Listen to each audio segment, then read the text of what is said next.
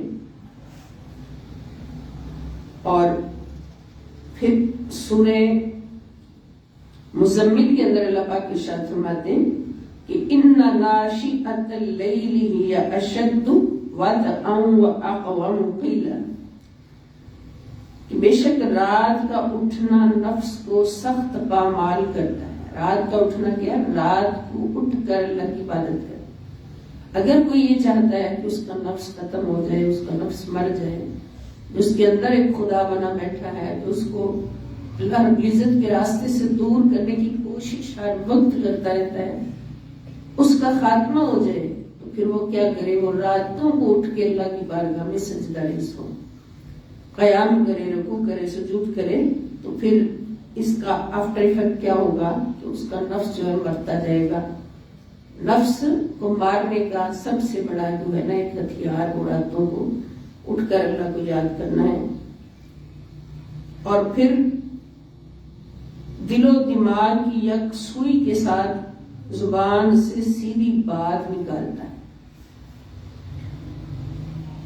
یعنی رات کو اٹھ کر جب اللہ کی بارگاہ میں بندہ بندگی میں بیٹھتا ہے، تہجد پڑھتا ہے، نوافل ادا کرتا ہے، تلاوت کرتا ہے، پھر اس سے دو فائدے حاصل ہوتے ہیں۔ ایک تو اس کا نفس سخت پامال ہو جاتا ہے، مر جاتا ہے، اور یہ کرام مقام ولایت کو پانے کے لیے انہیں بہت جہد مشقت کرنا پڑتی ہے، مجاہدہ کرنا پڑتا ہے، اور اس مجاہدے میں یہ بات سر فہرست شامل ہوتی ہے کہ وہ راتوں کو اٹھ اٹھ کے اللہ کی عبادت کرتے ہیں، اور جتنی وہ اللہ کی بارگاہ میں بیٹھ کر روتے ہیں، حضور خشوع کرتے ہیں، تو ان کا نفس جو ہے کمزور ہوتا جاتا ہے، کمزور ہوتا جاتا ہے۔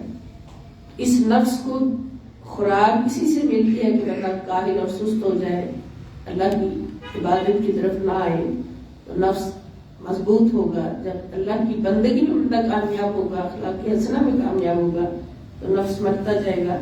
اور پھر دوسرا فائدہ یہ ہوگا کہ دل و دماغ کی یکسوئی کے ساتھ وہ زبان سے سیدھی بات نکالتا ہے، یعنی جو راتوں اٹھ کے اللہ رب العزت کو مناتا ہے، عبادت کرتا ہے، تو پھر اس کو ایک فائدہ یہ بھی ملتا ہے کہ اس کی زبان سے ہمیشہ سیدھی بات نکلتی، یعنی سیدھی بات کرنا اس کی فطرت بن جاتا ہے۔ اسی طرح اسی پورشن میں اور بھی آیات ہیں، تو چونکہ ہم اختصار کے ساتھ گزر رہے ہیں تو ساری آیات یہاں پر پیش کرنا ممکن نہیں ہوتا، لیکن اس میں اور بھی آیات ہیں جو قرآن کریم کے حوالہ جات ہیں۔ سیدھی اور صاف بات کرنا، تو یہ حسن اخلاق کا ایک پہلو ہے۔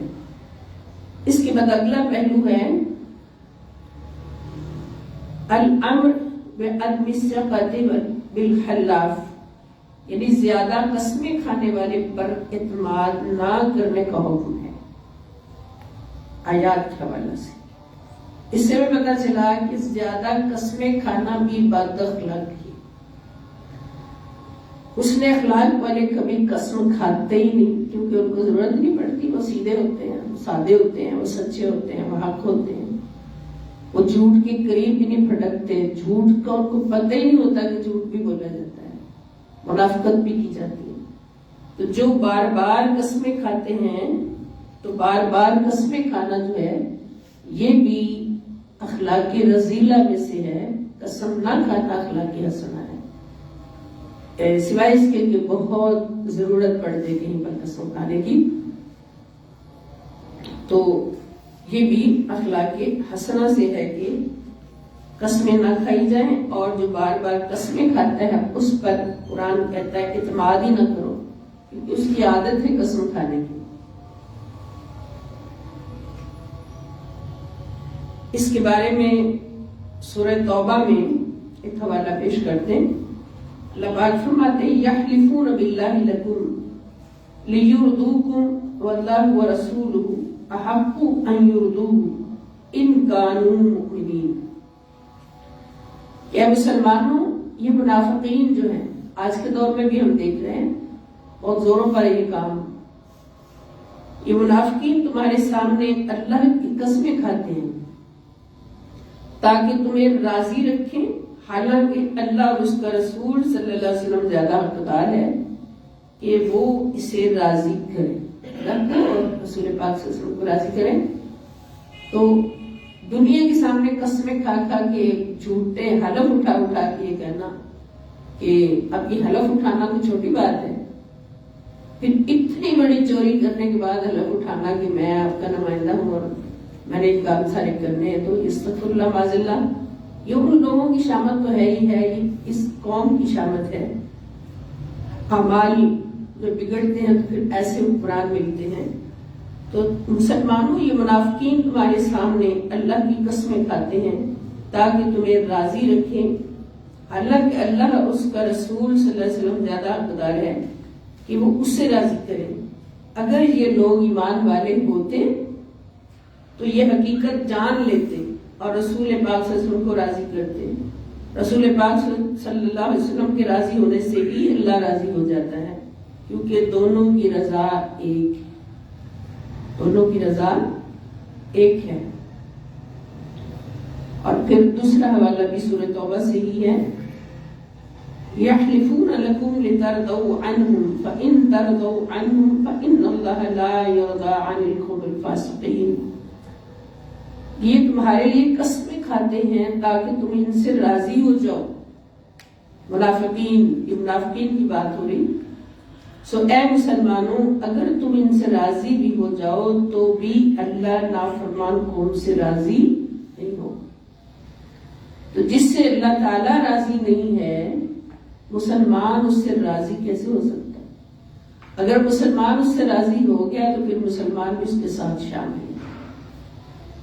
جو آج کل ہو رہا ہے کہ اللہ کی نافرمانی میں حد سے بڑھنے والے کے دوست بنے ہوئے، مسلمانوں کے دوست بنے ہوئے، مسلمانوں کے دوست بنے ہوئے، اور جب تک یہ احوال اپنے احوال کی طرف توجہ نہ دی، اپنے اخلاق کی طرف توجہ نہ دی، اپنی تربیت کی طرف توجہ نہ دی، تو پھر ایسی آفتیں آتی رہیں گی۔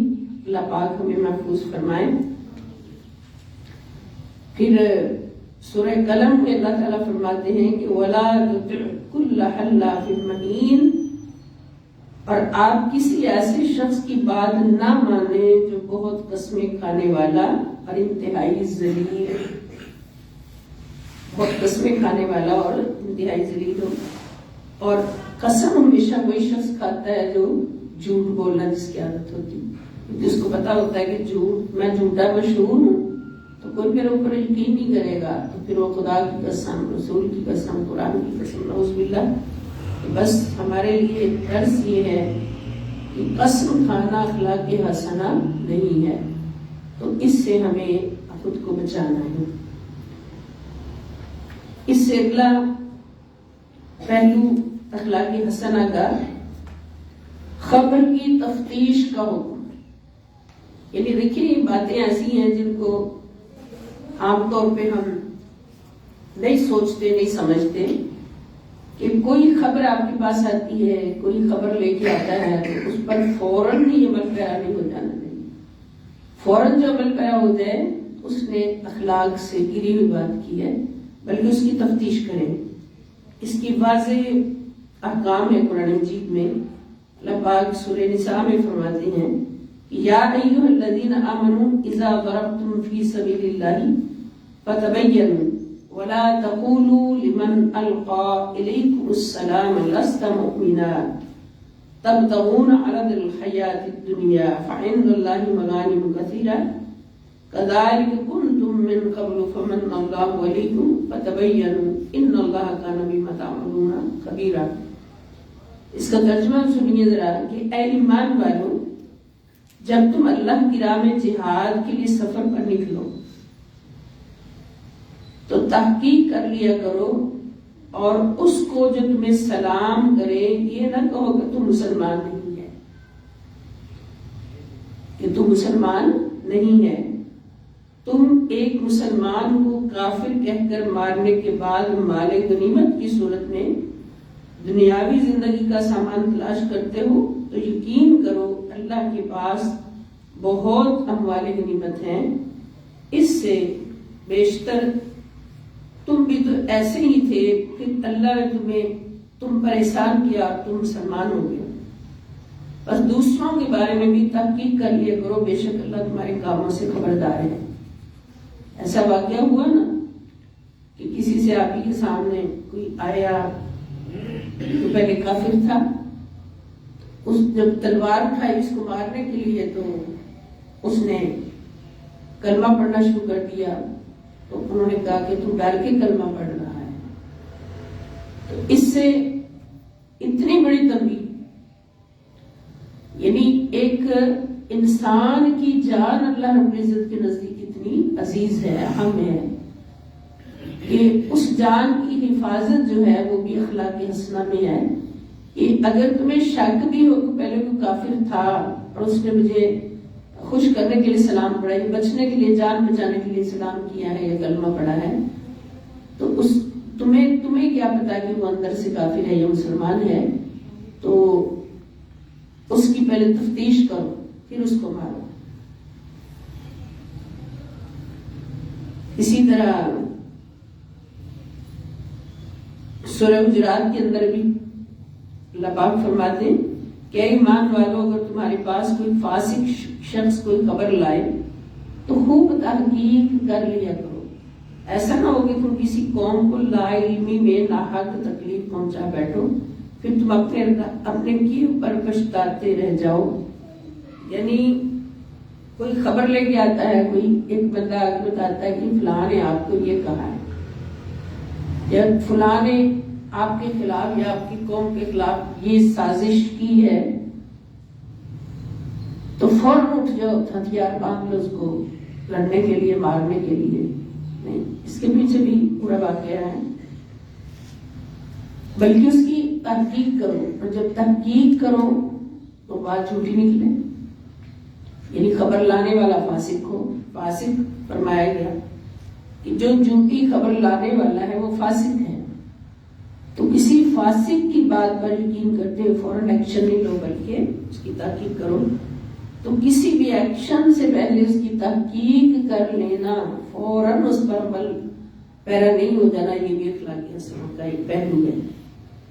پھر اس سے اگلا پہلو امانت واپس کرنا واجب ہے، اور یہ بھی اخلاق حسنہ کا ایک چیپٹر ہے. تمہارے پاس کوئی امانت رکھتا ہے تو اس کی امانت کو واپس کرو.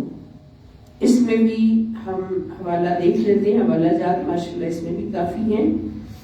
اللہ پاک ارشاد فرماتے ہیں کہ پھر اگر تم میں سے ایک کو دوسرے پر اعتماد ہو تو جس کی دیانت پر اعتماد کیا گیا اسے چاہیے کہ اپنی امانت ادا کر دے اور وہ اللہ سے ڈرتا رہے جو اس کا پالنے والا ہے، اور تم گواہی کو نہ چھپایا کرو اور جو شخص گواہی چھپاتا ہے تو یقیناً اس کا دل گناہگار ہے، اور اللہ تمہارے اعمال کو خوب جاننے والا ہے۔ یہ سورۃ البقرہ میں آیت نمبر 283۔ تو گواہی کو چھپانا اور امانت واپس نہ کرنا، کوئی امانت رکھے اس کی حفاظت نہ کرنا، یہ بھی بد اخلاقی ہے۔ تو امانت واپس کرنا اور گواہی دینا جو ہے، چھپانا نہیں، یہ بھی اخلاق حسن میں سے ہے۔ اسی طرح اللہ پاک فرماتے ہیں سورہ نساء کے اندر کہ بے شک اللہ تمہیں حکم دیتا ہے کہ امانتیں انہی لوگوں کی سپرد کرو جو ان کے اہل ہیں، اور جب تم لوگوں کے درمیان فیصلہ کرو تو عدل کے ساتھ فیصلہ کیا کرو، بے شک اللہ تمہیں کیا ہی اچھی نصیحت فرماتا ہے۔ عدل کرنا یہ بھی حسن اخلاق ہے۔ ان ساری باتوں پر جب ہم غور کرتے ہیں تو پھر حسن اخلاق کتنا نظر آتا ہے پوری قوم میں اور پوری عوام میں۔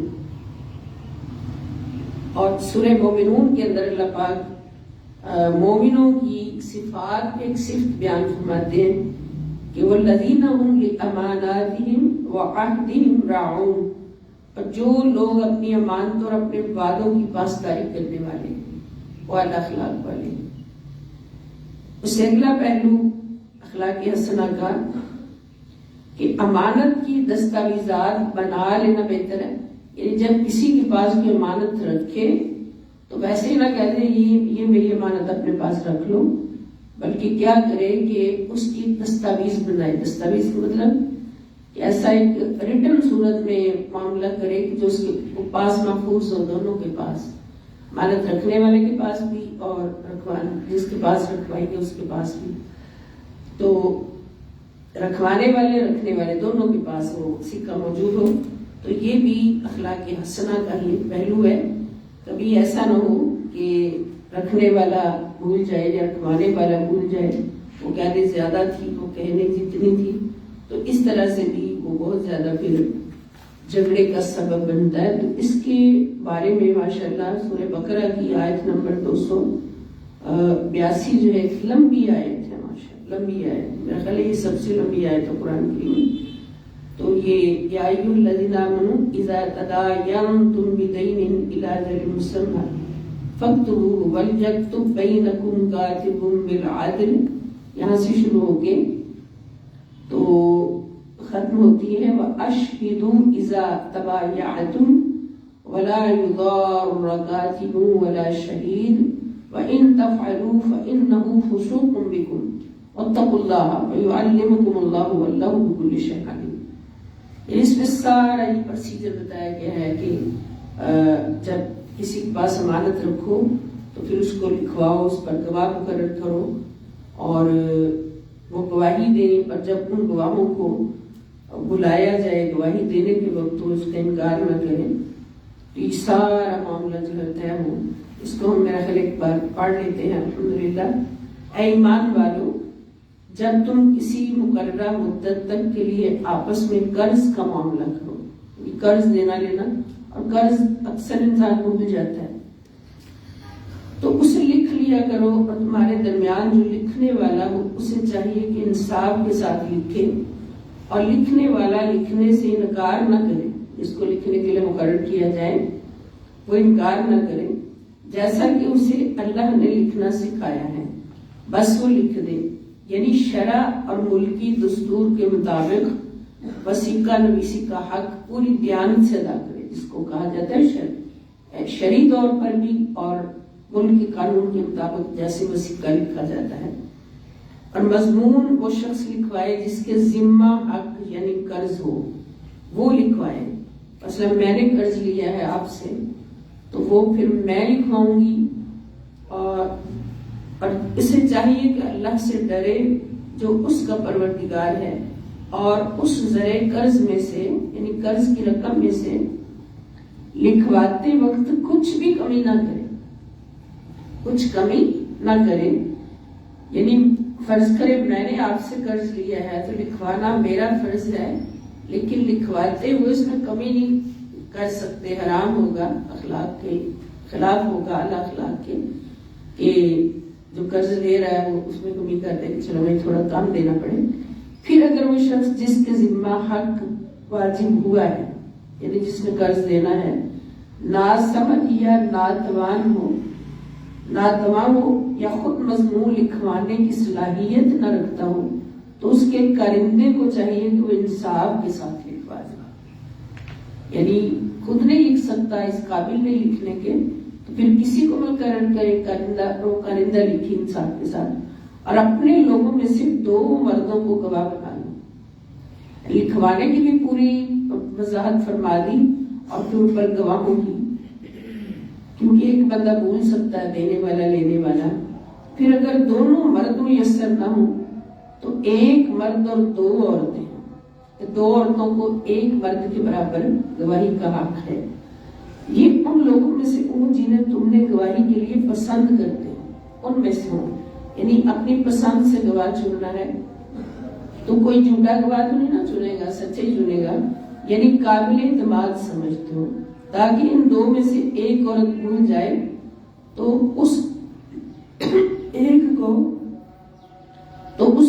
کو دوسری یاد دلا دے، اور گواہوں کو جب بھی گواہی کے لیے بلایا جائے وہ انکار نہ کرے. ان کے ذمہ فرض ہو جاتا ہے. معاملہ چھوٹا ہو یا بڑا، اسے اپنی میعاد تک لکھ رکھنے میں اکتایا نہ کرو. یہ تمہارا دستاویز تیار کر لینا اللہ کے نزدیک زیادہ قرین انصاف اور گواہی کے لیے مضبوط تر ہے، اور یہ اس کے بھی قریب تر ہے کہ تم شک میں نہ مبتلا. یعنی 3 فائدے اس کے، ایک تو انصاف کے زیادہ قریب ہے، ایک گواہی کے لیے مضبوط ہے، اور تیسرے یہ کہ تم شک میں نہ پڑ جاؤ، ان ساری باتوں سے بچو گے. سوائے اس کے کہ دست و دست ایسی تجارت ہو جس کا لین دین تم آپس میں کرتے رہتے ہو تو تم پر اس کے نہ لکھنے کا کوئی گناہ نہیں. یعنی ایک تجارت ایسی ہوتی کہ میں نے پیسے دیے، گولڈ لے لیا، اور دست بدست تجارت ہوگی، وہاں لکھوانے کی ضرورت نہیں ہے. اور جب بھی آپس میں خرید و فروخت کرو تو گواہ بنا لیا کرو، اور نہ لکھنے والے کو نقصان پہنچایا جائے اور نہ گواہ کو نقصان پہنچایا جائے. یعنی کوئی ایسا زبردست نہیں کر رہے، لالچ کا بھرا ہوا کہ جس نے موسیقہ لکھا تھا اس کو تڑی لگا دے کہ تیری ساری نسل اڑا دی جائے گی، ورنہ اس کو بدل دو، جو تم نے لکھا اس کو بدل دو. تو یہ بھی ایسا ہوتا ہے آج کل.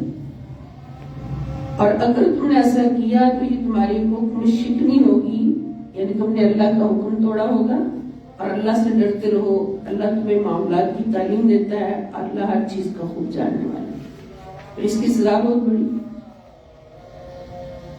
تو یہ لین دین جب کرنا، اس کو لکھوانا، گواہ مقرر کرنا، اور ان گواہوں کی اور لکھنے والے کی حفاظت کرنا، یہ سب اخلاق حسنہ سب ضروری.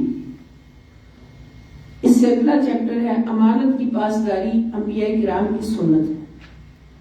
یعنی امانت کی حفاظت کرنا، امانت کو رکھتا ہے ہمارے پاس تو اس کی حفاظت.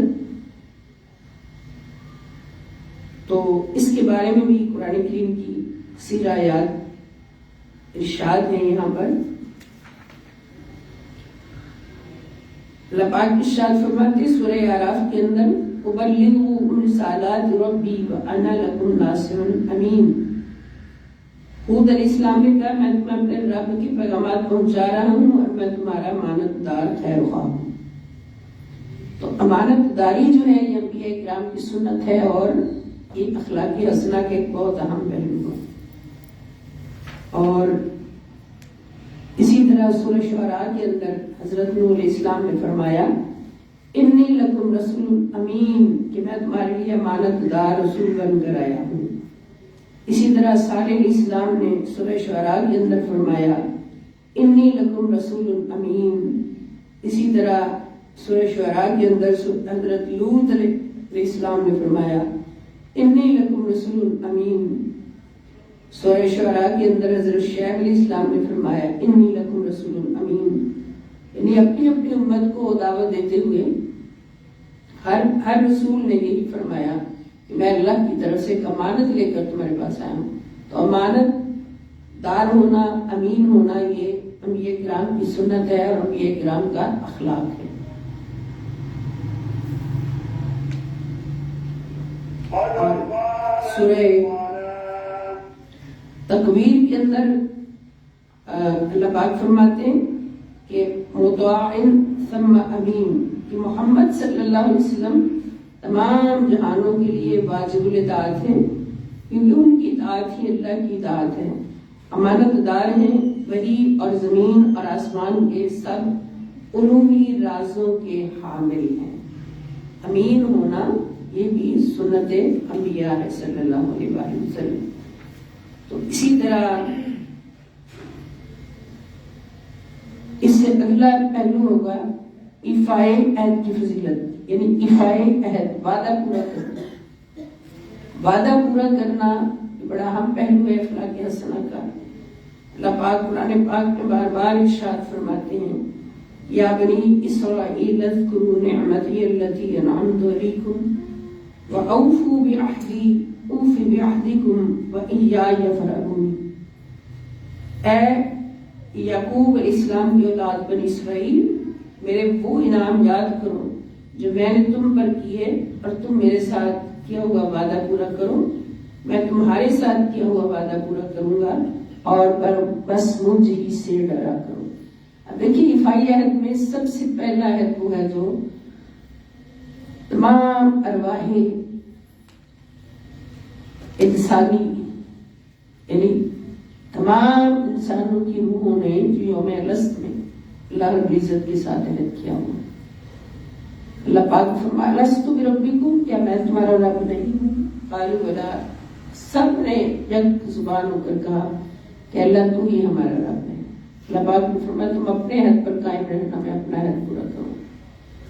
اب ہمارا اپنے رب کے ساتھ ایک عہد ہے کہ اللہ تو ہی ہمارا رب ہے، ہماری نظر کسی اور طرف نہیں جا سکتی، ہمارا دل کسی اور طرف نہیں جا سکتا، ہمارا رخ کسی اور طرف نہیں جا سکتا، ہمارا ہاتھ تیرے غیر کے ہاتھ میں کبھی بھی نہیں جا سکتا. یہ سر کٹ تو سکتا ہے مگر تیرے سوا کسی کے آگے جھک نہیں سکتا. یہ سر صرف تیری بارگاہ میں جھکنے کے لیے یہ عہد ہے.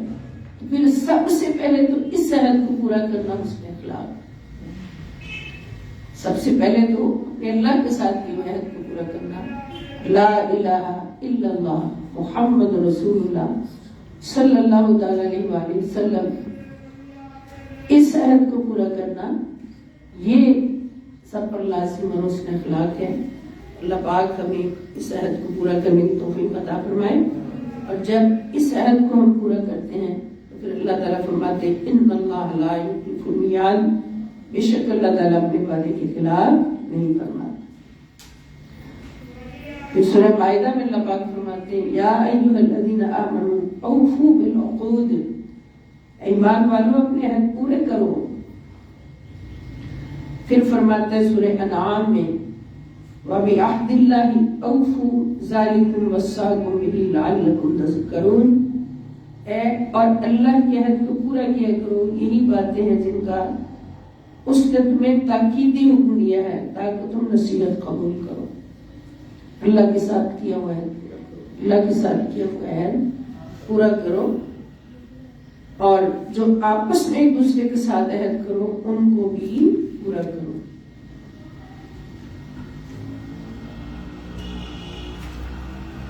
اس پر 14 آیات ہیں مختلف صورتوں سے پورے قرآن پاک سے عہد کو پورا کرنے میں. تو اسی تحت ہے کہ عہد کی بعض پرس ہوتی ہے. عہد پورا کرنا بھی حسن اخلاق میں سے ہے، حسن اخلاق کا ایک پہلو ہے.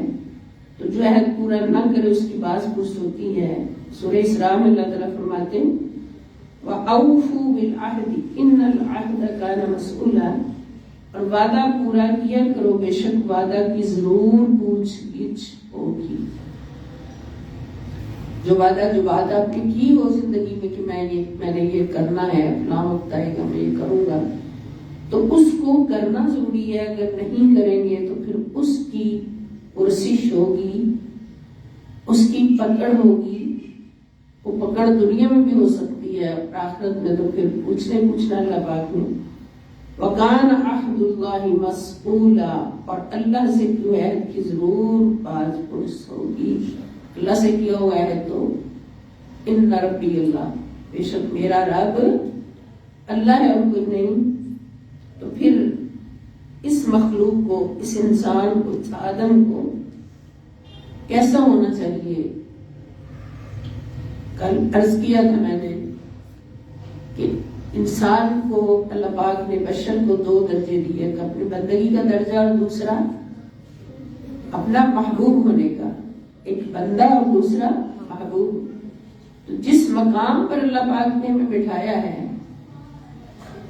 تو اگر اللہ ہم سے پوچھے کہ بندے تو بتا کیا چاہتا ہے، اور وہ پوچھتا ہے، وہ کب پوچھتا ہے؟ علامہ اقبال فرماتے ہیں خود ہی کو کر بلند اتنا کہ ہر تقدیر سے پہلے خدا بندے سے خود پوچھے بتا تیری رضا کیا ہے. یہ خود ہی کیا ہے؟ خود ہی اسی عہد کی پاسداری ہے کہ اللہ کے سوا میرا کوئی خدا نہیں. اب اگر وہ رب پوچھ لے بندے سے کیا میرے بندے تو کیا چاہتا ہے، تو بندہ قربان ہو جائے، میں قربان میرے مولا، میں قربان میرے مولا، میں قربان میرے مولا. اگر تو جب مجھ سے پوچھتا ہے تو میں صرف تیری رضا چاہتا ہوں، میں صرف یہ چاہتا ہوں کہ تو مجھ سے راضی ہو جا. تو پھر اللہ کی رضا کے لیے، اللہ کو راضی کرنے کے لیے ہمیں کیا کرنا ہے، کیسا ہونا ہے؟ تو اللہ تعالیٰ نے ہمیں قرآن دے دیا. قرآن پڑھتے جاؤ اور میرے نبی کی سیرت مطہرہ میں ڈوبتے جاؤ، عمل کرتے جاؤ، اللہ کے اخلاق میں ڈوبتے جاؤ، تو پھر اللہ راضی تم سے ضرور ہوگا. اور جو عہد پورا نہیں کرتے ان سے دیکھیں اللہ پاک کیا فرما رہے ہیں. یا ایھا الذین آمنوا لم تقولون ما لا تفعلون کبر مقتا عند اللہ ان تقولوا ما لا تفعلون. بڑی سوچنے کی بات ہے. ایمان والو تم وہ باتیں کیوں کہتے ہو جو تم کرتے نہیں ہو. یعنی ایک تو اس میں یہ پہلو ہوا کہ دوسروں کو وہ باتیں کیوں کہتے ہو جو خود نہیں عمل کرتے، اور دوسرے جو کرنا نہیں ہے وہ کہتے کیوں، اور جو کہا ہے اس کو کر کے دکھانا ہے. اللہ کے نزدیک بہت سخت ناپسندیدہ بات یہ ہے کہ تم وہ بات کہو جو خود نہیں کرتے. اور پھر عہد پورا کرنے والے اللہ پاک فرماتے ہیں سچے اور متقی ہیں، جو کہیں اس کو پورا کریں. اللہ تعالیٰ فرماتے ہیں سورہ بقرہ میں وَالْمُوفُونَ بِعَهْدِهِمْ إِذَا عَاهَدُوا وَالصَّابِرِينَ فِي الْبَأْسَاءِ وَالضَّرَّاءِ وَحِينَ الْبَأْسِ أُولَٰئِكَ الَّذِينَ صَدَقُوا وَأُولَٰئِكَ هُمُ الْمُتَّقُونَ. اور جب کوئی وعدہ کرے تو اپنا وعدہ پورا کرنے والے ہوں، اور سخت تنگ دستی میں اور مصیبت اور بیماری میں اور جنگ کی شدت کے وقت صبر کرنے والے ہوں. یہی لوگ سچے ہیں اور یہی پرہیزگار. یہی لوگ سچے ہیں، یہی پرہیزگار ہیں. پھر فرماتا ہے اللہ تعالیٰ سورۃ آل عمران میں کہ بلا من اوفى بعهده واتقى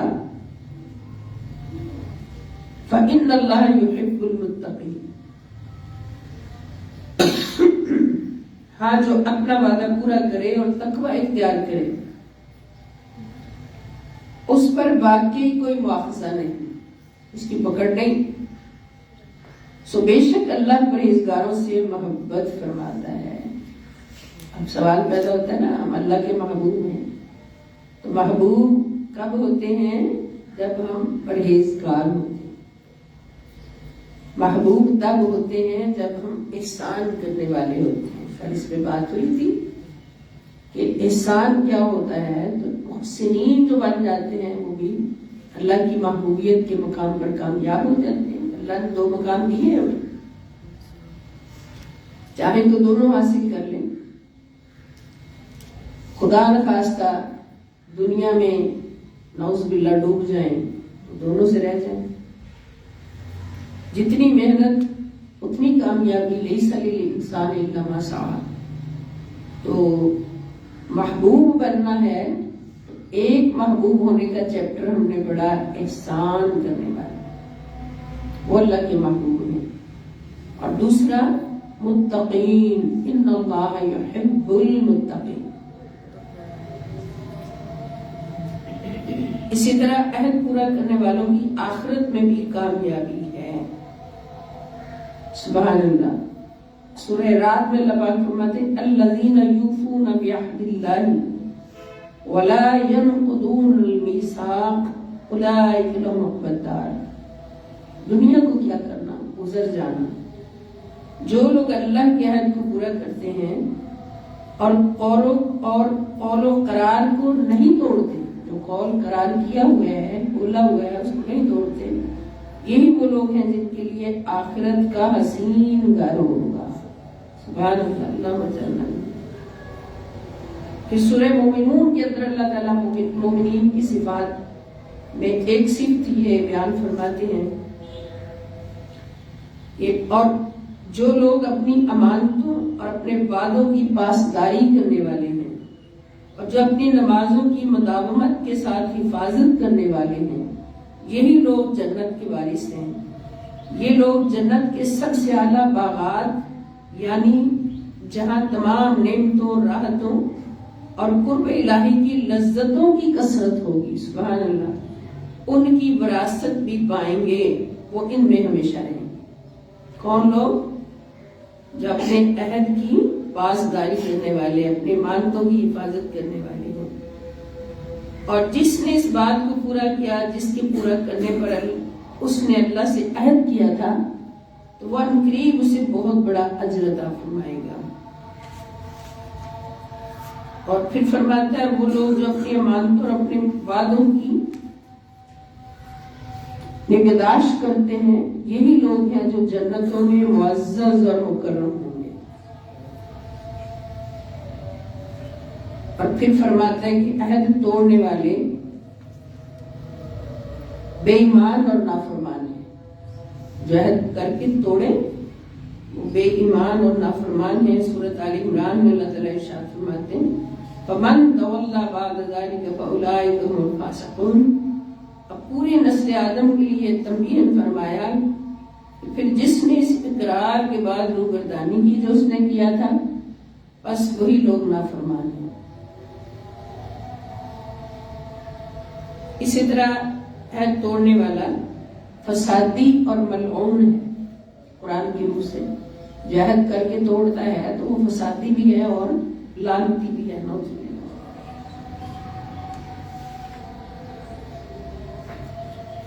والذین ينقضون عہد اللہ من بعد میثاقہ ویقطعون ما امر اللہ بہ ان یوصل ویفسدون فی الارض اولئک لهم اللعنۃ ولهم سوء الدار.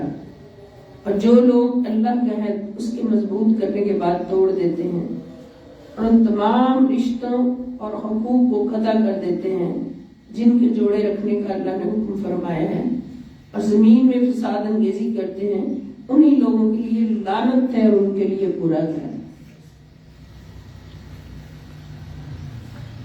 اب ہم نے پوری وضاحت سے دیکھ لیا کہ وعدہ وفا کرنا حسن اخلاق ہے، امانت میں خیانت نہ کرنا حسن اخلاق ہے، اور جو وعدہ توڑتا ہے، امانت میں خیانت کرتا ہے، تو اس کا کیا حشر ہوگا، اور جو کوئی بات کر کے اس کو پورا نہیں کرتا اس کا کیا حشر ہوگا، اور جو وعدہ پورا کرنے والے ہیں ان کا مقام کیا ہے. وہ جنتی لوگ ہیں، ان کے لیے ڈبل جنتیں ہوں گی. اللہ پاک ہمیں توفیق عطا فرمائیں کہ ہم ان صالحین، مومنین، قابلین کی صف میں شامل رہیں جو اخلاق، حسن اخلاق کے ہر پہلو پر پورے اترتے ہوں اور مرد خلیق بن جاتے ہوں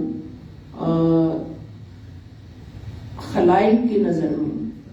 جس کو پوری مخلوق کہہ دے کہ بہت اعلیٰ اخلاق والا انسان تھا تو اس کو مرد خلیق کہا جاتا ہے.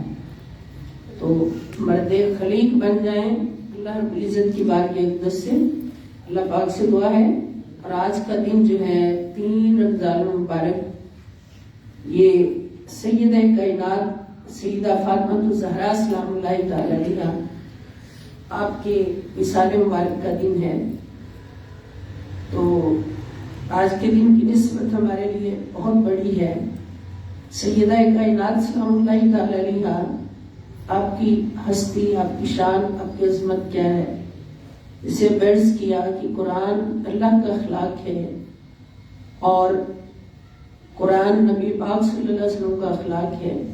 تو سیدہ کائنات سلام اللہ تعالی علیہا کی شان عظمت ہے کہ سب سے پہلے جس نے اس اخلاق کو بنایا ہے، نبی کریم صلی اللہ تعالی علیہ وسلم کی روٹی لینے کے بعد حضور کی گود میں تربیت پا کر، وہ سیدہ کائنات سلام اللہ تعالی علیہا آپ کی شان، آپ کی ذات ہے۔ تو آپ کے اوصاف،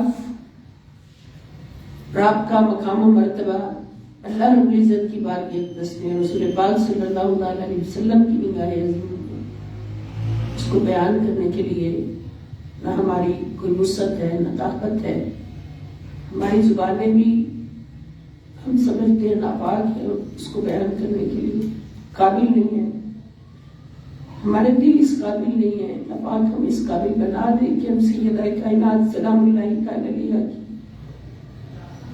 نوکرانیاں بن جائیں۔ زندگی گزر گئی ہے، تھوڑی رہ گئی ہے، اگر یہ نوکری نصیب ہو جائے دنیا میں رہتے ہوئے تو ہم چھوٹے موٹے نہیں ہیں انشاءاللہ۔ در بڑا ہو تو سوالی بھی بڑا سجتا ہے، بڑا لگتا ہے، خاصہ بھی بڑا لگتا ہے۔ تو سیدہ کائنات سلام اللہ تعالی علیہا کی سیرت مطہرہ، نبی کریم صلی اللہ علیہ وسلم کی سیرت مطہرہ، نبی کریم صلی اللہ علیہ وسلم کی سیرت مطہرہ اللہ رب العزت کا اخلاق عالیہ۔ تو اسی لیے جب رسول پاک صلی اللہ تعالی علیہ وسلم سے پوچھا گیا، حضرت سیدہ عائشہ صدیقہ رضی اللہ تعالیٰ عنہ کی روایت کے مطابق کہ حضور علیہ السلام سب سے زیادہ محبت کس سے فرماتے ہیں، حضرت عائشہ فرماتی، سچی عائشہ جن کو قرآن نے سچا کہا کہ رسول پاک صلی اللہ علیہ وسلم سب سے زیادہ محبوب حضور کو اپنی بیٹی، اپنی لاڈلی سیدہ کائنات سلام اللہ تعالی علیہا، حضور سیدہ کائنات سے سب سے زیادہ محبت فرماتے ہیں۔ اتنی محبت فرماتے ہیں کہ سارے صحابہ، 1.25 لاکھ صحابہ کرام اور پوری کائنات جب حضور سے بات کرے تو کہتے ہیں یا رسول اللہ ہمارے ماں باپ آپ پہ قربان۔ اور جب سیدہ فاطمہ الزہرا سلام اللہ تعالی علیہا حضور کے سامنے آتی ہیں تو حضور اٹھ کر کھڑے ہو جاتے ہیں، سیدہ کائنات کا دست مبارک تھامتے، چومتے اور فرماتے ہیں فاطمہ، فاطمہ میرے ماں باپ آپ پہ قربان۔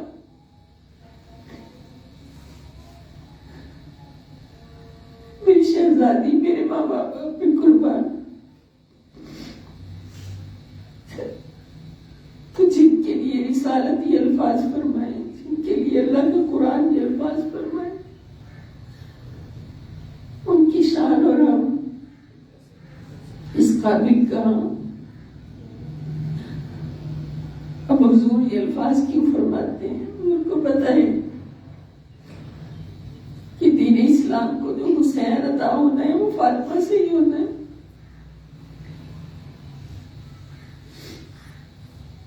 جس حسین نے دین اسلام کو بچانا ہے، بچانے کا سلیقہ سکھانا ہے، اس نے اسی میری محبوبہ کے گھر میں تربیت پانی ہے۔ رسول پاک صلی اللہ علیہ وسلم نے سیدہ کائنات سلام اللہ تعالی علیہا کو اتنی محبت فرمائی، صرف اس لیے نہیں کہ حضور کی بیٹی ہے، اس لیے کہ فاطمہ بھی اللہ کا قرآن ہے، فاطمہ کی ذات اللہ کا نظام ہے۔ سیدہ فاطمہ سلام اللہ تعالی علیہا کی ذات اللہ کا دین ہے، دین کی حفاظت کا نام فاطمہ ہے۔ پورے دین کا نام فاطمہ ہے، اور ایسے فرزندوں کی تربیت کا نام فاطمہ ہے جن کا سر کٹ کر نیزے میں چڑھ جائے مگر باطل کو کبھی قبول نہ کرے۔ سیدہ کائنات سلام اللہ تعالی علیہا۔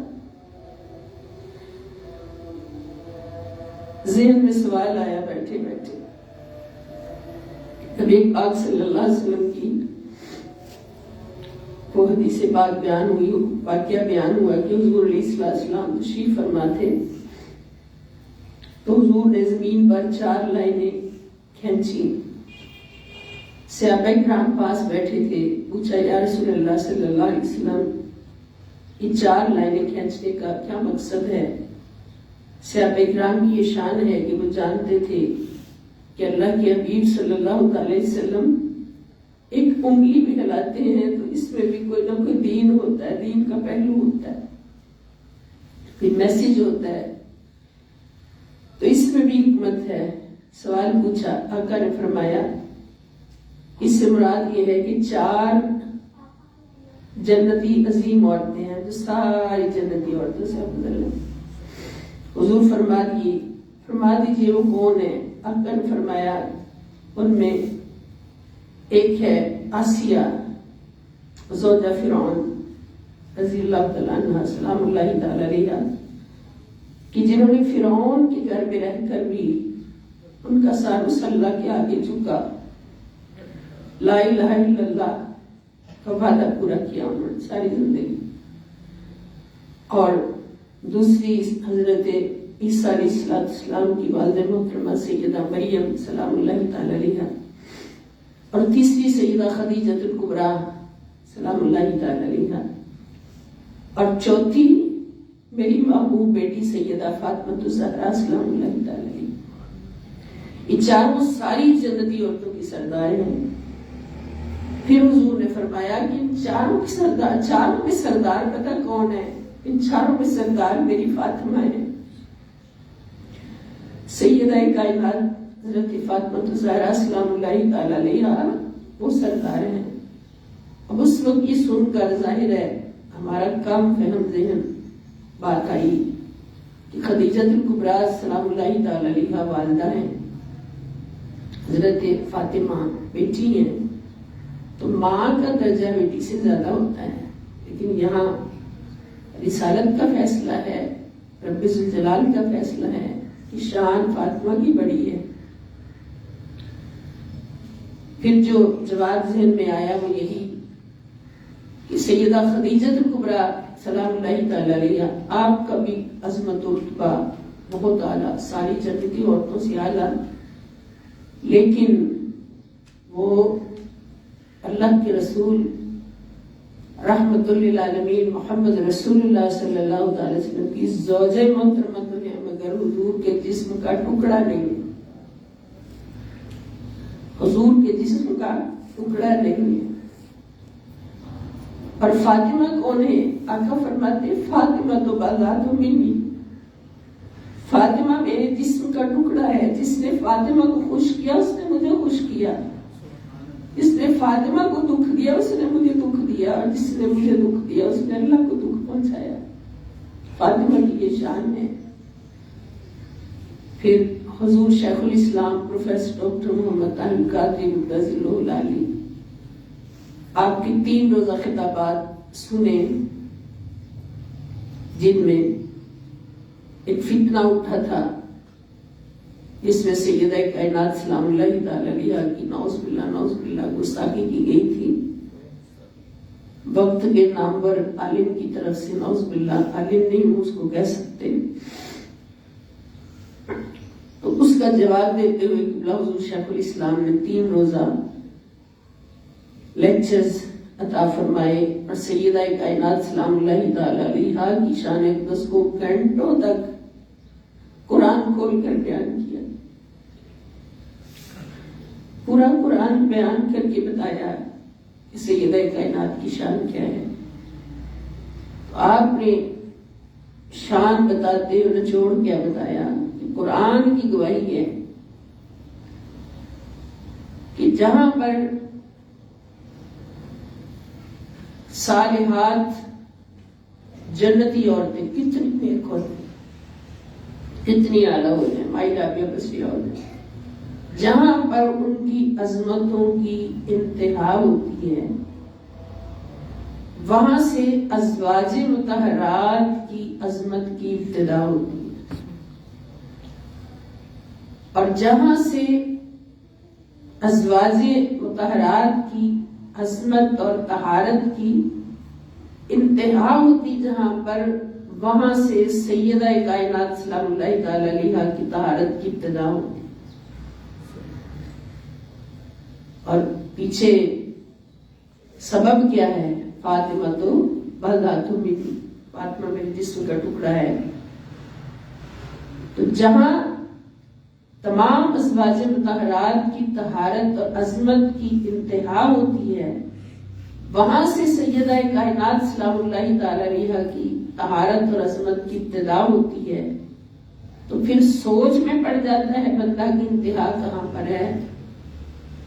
تو انتہا حضور شیخ الاسلام فرماتے ہیں کہ ابتدا وہاں سے ہوتی جہاں تمام ازواج مطہرات کی عظمت کی انتہا ہوتی، اور سیدہ کائنات سلام اللہ تعالی علیہا کی طہارت اور عظمت کی انتہا سرکار کائنات محمد مصطفیٰ صلی اللہ علیہ وسلم کی عظمت اور طہارت کے کناروں تک پہنچ جائے۔ اور حضور کی عظمت اور طہارت کہاں پر ہے یہ تو جبریل بھی نہیں جانتے، جو قرآن لے کے آتے رہے، حضور کو شب معراج سیریں کراتے رہے، وہ بھی نہیں جانتے حضور کی طہارت اور عظمت کی ابتدا کہاں سے ہوتی ہے۔ تو یہ شان سیدہ کائنات سلام اللہ تعالی علیہا ہے کہ حضور علیہ السلام نے سیدہ کائنات سلام اللہ تعالی علیہا سے محبت، اتنی محبت فرما کے ہمیں میسج دے دیا کہ فاطمہ سے یہ محبت صرف اس لیے نہیں کہ میری بیٹی ہے، فاطمہ سے یہ محبت اس لیے ہے کہ میری فاطمہ محبوبہ خدا بھی ہے، محبوبہ مصطفیٰ بھی ہے، محبوبہ خدا بھی ہے، اور اس لیے کہ فاطمہ کی سیرت مطہرہ کا ایک ذرہ برابر پہلو بھی سیرت مصطفیٰ سے باہر نہیں۔ جو عمل رسول اللہ صلی اللہ علیہ وسلم کا بحیثیت مرد ہے، وہی عمل پورے کا پورا سیدہ کائنات سلام اللہ تعالی علیہا کا بحیثیت عورت ہے۔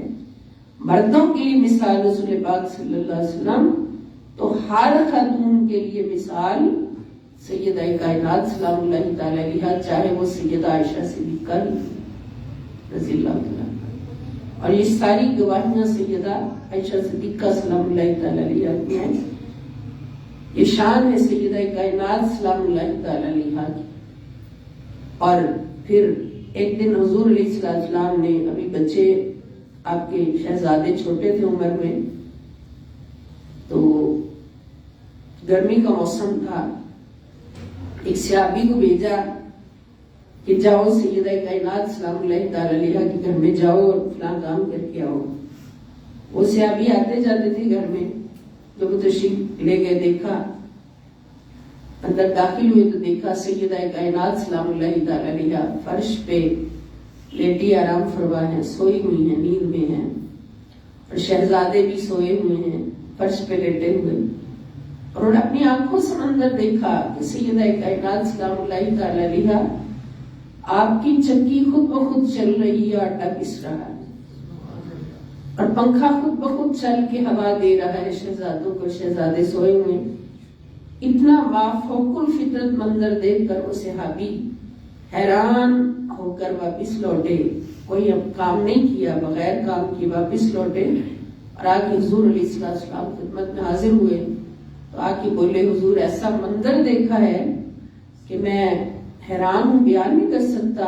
آقا نے پوچھا کیا دیکھا ہے؟ جب بتایا تو آقا علیہ السلام مسکرائے اور فرمایا کہ میرے صحابی، میرے رب کو میری لاڈلی سے اتنی محبت ہے کہ فاطمہ نے روزہ رکھا ہوا ہے، سخت گرمی کا موسم ہے، تو فاطمہ پر بھی نیند طاری کر دی، بچوں کو بھی سلا دیا، اور ملائے اعلیٰ پر بیٹھے ہوئے اپنی تسبیحات میں مصروف فرشتوں کو بھیجا کہ جاؤ فرشتوں جا کے میری فاطمہ کے گھر کے سارے کام کر کے آؤ. تو یہ پیار اللہ کا کس لیے تھا سیدہ کائنات سلام اللہ تعالی علیہا کے ساتھ؟ یہ ہم ماؤں بہنوں بیٹیوں کے لیے سوچنے کی بات ہے. اس لیے سیدہ کائنات سلام اللہ تعالی علیہا کی کوئی سوچ، کوئی عمل، کوئی قول، کوئی فعل، کوئی قدم، کوئی حرکت، خدا کی قسم، خدا کی عزت کی قسم، رسول پاک صلی اللہ علیہ وسلم کے قول فعل عمل سے باہر نہیں تھا. ہر عمل حضور علیہ السلام کی سیرت مطہرہ کے مطابق کہ جو کچھ حضور کو دیکھتی وہی کرتی، اور اس حد تک آپ کا مقام ہو گیا تھا. حضرت عائشہ فرماتی کہ حضرت فاطمہ چلتی آ رہی ہوتی تو میں سوچتی کہ سرکار آ رہے ہیں، یعنی رنگ چڑھا حضور علیہ السلام، اللہ کا رنگ چڑھا مصطفیٰ پر، اور مصطفیٰ صلی اللہ علیہ وسلم کا رنگ چڑھا سیدہ فاطمہ پر. تو اللہ تعالیٰ کو فرماتے ہیں کہ جس پر میرا رنگ چڑھا ہوگا وہی میرا محبوب ہوگا. تو پھر اللہ نے اپنا رنگ چڑھایا پیارے مصطفیٰ صلی اللہ علیہ وسلم پر، اور پیارے مصطفیٰ کا سب سے زیادہ رنگ چڑھا سیدہ فاطمہ زہرا سلام اللہ تعالی علیہا پر. اس لیے آپ کی اللہ کی بھی محبوب ہیں اور رسول پاک صلی اللہ علیہ وسلم کی بھی محبوب ہیں. اور اللہ تعالیٰ آپ کے حق میں خود گواہیاں دیتا ہے کہ میری فاطمہ کون ہے؟ میری فاطمہ صرف میری محبوب ہے، میری فاطمہ صرف میری محبوب ہے. زمین پہ بیٹھ کر سیدہ کائنات سلام اللہ تعالی علیہا کچھ سوچتی ہیں، عمل کرتی ہیں، اور اللہ تعالیٰ قرآن کی آیات بنا کر ان کی شان میں، ان کے حق میں جبرائیل کو عطا فرماتے ہیں کہ جاؤ میری جبریل میرے مصطفیٰ کو بتا کے آؤ کہ آپ سیدہ فاطمہ زہرا سلام اللہ تعالی علیہا کا مکھڑا دیکھ کر، مولا علی کا مکھڑا دیکھ کر پریشان ہو رہے ہیں کہ ان کے رنگ پیلے کیوں پڑے ہوئے، کمزور کیوں ہیں. تو ان کو بتا کے آؤ کہ انہوں نے وَيُطْعِمُونَ الطَّعَامَ عَلَىٰ حُبِّهِ مِسْكِينًا وَيَتِيمًا وَأَسِيرًا، کہ ان ہستیوں نے اپنے اللہ کی محبت میں، اللہ نے دو ان کو مقام دیے ہیں، ایک بندگی کا، ایک محبوبیت کا. تو اللہ کی محبوبیت کے مقام پر کامیاب ہوتے ہوئے انہوں نے 3 دن پانی پی کر روزہ رکھا ہے. جب افطار کا وقت آیا ہے، کھانے کے لیے 2 روٹیاں تھیں، باہر سائل آ گیا، پہلے دن بھی سائل آ گیا، یتیم آ گیا، دوسرے دن مسکین آ گیا، تیسرے دن قیدی آ گیا. ان کو 3 دن کھانا کھلایا اور خود کھائے پیے بغیر روزہ رکھا. یہ اللہ کی گواہی. جو عمل کریں اللہ تعالیٰ مولا اللہ سے پکار دے کہ یہ میرے محبوب ہیں، یہ میرے محبوب ہیں، یہ میرے محبوب ہیں. جب یطعمون الطعام علی حبہ فرمایا کہ میری محبت میں انہوں نے ایسا کیا ہے، تو اللہ نے گواہی دے دی نا کہ یہ مجھ سے محبت کرتے، میں ان سے محبت کرتا. یہ مقام بندگی پر بھی کامیاب ہیں، اعلیٰ ہیں، افضل ہیں، سب سے اولیٰ و اعلیٰ ہیں، اور یہ مقام محبوبیت پر بھی سب سے اولیٰ و اعلیٰ ہیں.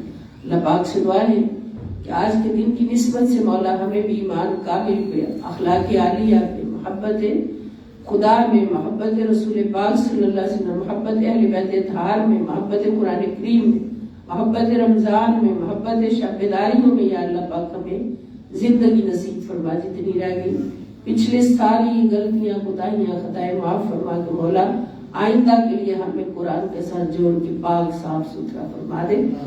ہماری آج کی حاضری قبول فرما اپنی بار کے 10 میں، اور آئندہ بھی ہمیں مقبول حاضریاں نصیب فرما. السلام علیکم ورحمۃ اللہ. کل جمعہ المبارک چھٹی ہوگی اور ہفتہ کو انشاءاللہ